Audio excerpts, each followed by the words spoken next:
So last night was without question the greatest Knicks game I've ever watched in my life. I mean, it's crazy to think I was 1 years old the last time the Knicks went to the Eastern Conference Finals, and here we are, man. 25 years later, the Knicks are back taking on the Pacers. Who else, right? Last season they knocked us out, and we're gonna go in and take care of business. I've never felt more confident in an elimination game in the sense of with a chance to eliminate an opponent as I did last night in game 6.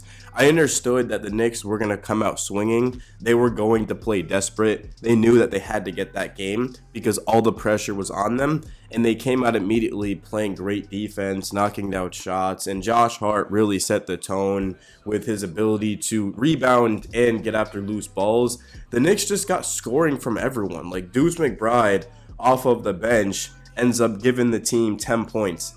And then you look at Mikal Bridges, he scores 22 points. OG, 23 points. So all starters scored double digits. 4 of the 5 scored 20 or more. And then Josh Hart had 11 assists, which is basically a point if you think about it. Like, you take his 10 points and the points off of the 11 assists, like, put that together, right? Do the math on that.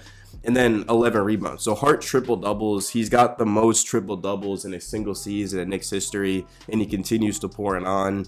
Jalen Brunson looked calm and collected, went 8 of 14, 23 points. That's the beauty of when the Knicks are on, is that you only need 23 from Brunson, right? It's not sustainable to ask Jalen to score 30 or more a game. Is he going to have to do that in the finals? Absolutely, right? Denver, OKC, Minnesota, whoever it is, bro. Like, Brunson's going to have to score probably 30 or more. It's the NBA Finals. But until then, I mean, really in general, like, Brunson can get you 30, but Mikal still needs to knock down shots. OG still needs to knock down shots. I'll take 7 of 18 from OG because he's going to play elite defense. He had 2 blocks and 2 steals. Mikal was 9 of 15. Clearly, the Knicks are a better team at home than they are on the road. Like, I get that, yeah, they had a better road record in the playoffs, but the crowd was absolutely behind them tonight, and they knew that they had to win. It is pouring rain, man. Wow, that is crazy. But looking at Wednesday, we're going to be taking on the Pacers. I will preview that for you guys tomorrow. It's going to be fun, man. I've been watching the Pacers every single game. I'm excited, man. I've talked to a lot of Pacers fans, and they like their odds.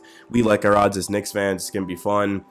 And then I'm looking at PJ Tucker, the absolute best Knick of all time. 4 minutes, 1 foul, +4. You love to see it. Crowd was chanting PJ Tucker. I mean, just the atmosphere at this game, I mean, there was nothing like it. Knicks fans were absolutely going crazy. And, I mean, nobody deserves a championship more than Knicks fans. I remember watching, bro, like Tim Hardaway Jr., Clee Anthony Early, as somebody commented on my last video, Ron Baker. I mean, you name it. We sat through some of the worst teams in Knicks history just to get to this point. And now the Knicks are, of course, are 8 games away from winning a championship. And I hope you guys are going to be able to get out to the Garden to be in this moment. Because for all we know, maybe the Knicks will go another. I mean, how long has it been? Like 50 years? I mean, I hope not. But, I mean, you just have to be in the moment, man. Because there might not ever be like another Knicks season like this anytime soon. And I mean that in the sense of beating the Boston Celtics. Nobody thought we'd do it. But obviously, the job's not finished. There's 8 more games. Like, I'm getting ahead of myself. But, of course, that's the goal, is to win a championship. To this point, anything else is a disappointment. I mean, if the Knicks go to the finals and lose in 7, like, I don't think that's a disappointment necessarily, but I mean, it almost feels like it because the Knicks got to get it this year, man. It's so hard to win, and it's right there, 8 wins away. I mean, when was the last time we said 8 wins away, bro? 1999 or 2000? I mean, come on now. Tyler Kolek knocked down the most cold-blooded 3 of the game, waved by to the Celtic crowd. Landry Shamet, Landry Shamet. Miles McBride was a +20 off the bench. Mr. Robinson was a +20 off of the bench. Those guys have been getting it done this series. They deserve a lot of credit. The Knicks collectively shot 35.6% from 3, but that's actually good because it goes to show that you can win in the NBA without jacking up threes. 45 threes for the Knicks. You look at the Boston Celtics, let's see how many threes they jacked up, 40. That's actually not even that much. Usually they shoot like 60 threes a game. But the Knicks, I mean, they actually are a good shooting team, but they don't shoot many of them. They like to get to the basket, and it makes sense. I mean, Mikal got that mid-range. OG likes to attack, and he does knock down open corner threes too. And then you look at Cat, like, he goes to the basket. He was 1 of 6 from 3. Cat did not shoot the ball at all this series, which is surprising because we traded for Cat to shoot. But again, go to the basket, get to the free throw line, knock him down. Cat was 4 of 4, so was Jalen Brunson. I'm excited. But to be honest, is it crazy to say that Boston's not even on my mind? Like, last night, you knocked them out. Who's next? It's Indiana. All right, let's get it. Home court for the Knicks. Now the question is, can the Knicks defend their home court?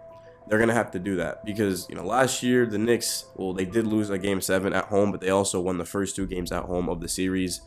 I think game 1 is going to be massive. I mean, you can't let the Pacers come in there and steal a road win and take back home court. You got to protect that. I think the Knicks will protect it. And Indiana, I mean, I can't wait to go over their roster and explain to you guys how the Knicks are going to have to match up with them and defend. I mean, it almost just feels personal with Indiana because Tyrese Haliburton, of course, wore that Reggie Miller choke shirt game 7 after beating the Knicks. And he pulled it out, of course, after the game, which was so corny. But it's also the Reggie Miller era. The Knicks and the Pacers had a rivalry. Of course, the Pacers got the best of us. And now the Knicks, I mean, decades later, like a decade later, they're going to have to go out there and get revenge and get payback. And Reggie Miller is going to be calling some of these games. Of course, he's going to be biased. He's actually going to be calling. I don't know how many games he's calling, but they're all on TNT. Now that I'm looking at it, it literally are all on TNT. Reggie Miller works for that broadcast. Remember Josh Hart when he went up to Reggie and said, they say an F you, and then Reggie got mad for the game. He was like, that was so unnecessary. Like, Reggie, I mean, I can't say that on my YouTube channel, but you guys know what I was going on that. You know how sensitive people get, bro, probably reporting the video, but, Reggie is a B-I-T-C-H. I'm going to be completely honest with you, and nothing would be sweeter than absolutely going out there and dominating the Pacers. If I'm giving a prediction, I know I'm kind of switching into the Pacers. We'll talk a little bit about them, and then we'll get out of here, but you look at Indiana. I mean, they are absolutely relentless. Well, I mean, you guys know, like, we played them in the second round last year. They pick up full court for 48 minutes. They try to wear you down. They like to push it in transition because Tyrese Haliburton might be the best passer in basketball. I mean, Jokic is probably the best, but it's between those two guys. Like, they're unbelievable. Trae Young absolutely is up there too. But Haliburton, you get him out in transition, and he's just an absolute nightmare because he can pull up for 3. Of course, he's got a floater, and he's got elite vision. So the Knicks are going to have to make sure that they don't turn the ball over and they get back, especially off of makes and rebounds. Of course, like, you got to get back. But I think the Pacers are going to struggle with Jalen Brunson as they did in the second round. And the thing about Indiana is when they played the Knicks, they didn't have to deal with OG, who ended up getting injured. They didn't have to deal with Mitchell Robinson. They didn't have to deal certainly with Karl-Anthony Towns because he wasn't on the team. Julius Randle didn't play. I think the Pacers are honestly in for a rude awakening. Do I think this is going to be an uncompetitive series? Absolutely not. These games are going to be close, but I don't see the Knicks losing even 3 games in this series. Like, I think this is going to be a 6-game series. I think the Knicks honestly are going to win the first 2 games. I think they'll drop one in Indiana. They'll be up 3-1, and then they'll go back to home and they'll close the Celtics out. They'll close the Pacers out, which would be, well, to that point, I mean, technically that would be a 5-game series. I don't know. Maybe, you know what? I'll give the Pacers game 5, and then the Knicks go on the road in Indiana and close out that series. Jalen Brunson hits a dagger 3 to put the Knicks up 7 with 40 seconds left. I think it's going to be something like that. I think it's underestimating Indiana to say this is a 5-game series. That's definitely not the right mindset to have. The Knicks won't do that, but as a fan, like, I can't say the Pacers are going to only win 1 game. I think they'll get 2. I think they'll win game 5 at New York. I think they'll win game 3.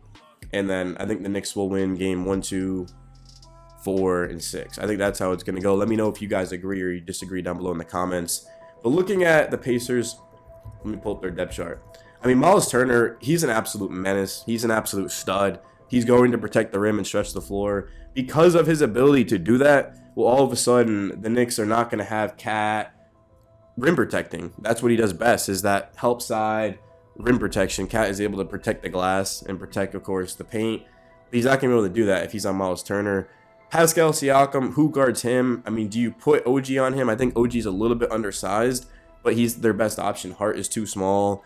Mikhail's a little bit too small. I think it's going to be OG, but they're probably going to double Siakam, if I'm being honest, and make, like, Aaron Nesmith knock down a 3, Andrew Nembhard beat you. Like, that's going to be the game plan. But Tyrese Haliburton, you've got to take him out of the game. If somebody's going to beat you, it can't be Siakam or Haliburton. And also, you can't let Turner shoot. Turner is similar to Derek White. Like, he's not that level of a shooter, but he's not far off. I mean, what did Turner shoot in the regular season? From 3. He shot 38 points. That's his last 10. Regular season, yeah, he shot 39.6, so 40%. So he actually is kind of like Derek White. I mean, every time Turner's open, like, it's going to go in. It's not even going to touch the net. So the Knicks cannot let him shoot. So get a hand up, of course. But Haliburton is the biggest thing here. He is on an absolute mission right now to show people why he's not the most overrated player. You cannot let Haliburton facilitate, man. I don't mind Halliburton making him be a scorer, but don't let him pass and don't let him get other guys involved. I love that. I think the Knicks match up well with Indiana. I just don't think they're going to have enough talent to be able to beat the Knicks. Like, the Pacers have a lot more depth than us, but this isn't a depth series. Like, this is going to be, okay, your best five, our best five. Let's get it. Let's go. I mean, yeah. And I was right, too. I said the Knicks will win by at least 20. I'm against the Celtics in Game 6. I did pick the Knicks to beat the Celtics when everyone didn't. So I feel pretty confident saying that the Knicks win this in 6. If they win it in 5, would I be that surprised? Not really. The Knicks are not the Cavs. Sure, the Cavs were better in the regular season. They beat us 4-0. But come playoff time, the Cavs, they always get worse, and the Knicks always get better. But I'm out, man. Knicks Daily. Smash the fucking like button, bro. Let's go.